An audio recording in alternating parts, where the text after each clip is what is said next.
कोल्हापुरातील छत्रपती शाहू स्टेडियमवर राजेश चषक फुटबॉल स्पर्धा सुरू आहे. या स्पर्धेत आज सोमवारी पीटीएम अ आणि उत्तरेश्वर प्रासादिक वाघाची तालीम यांच्यात लढत झाली.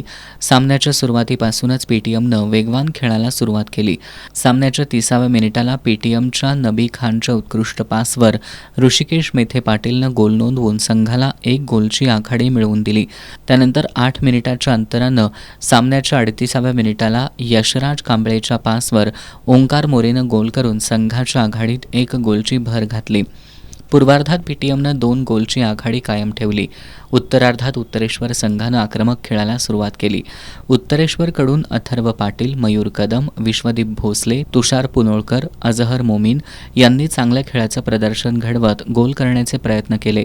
मात्र पीटीएमच्या बचावफळीनं त्यांचे प्रयत्न उधळून लावत 2-0 अशा गोल फरकानं हा सामना जिंकत स्पर्धेची उपांत्य फेरी गाठली.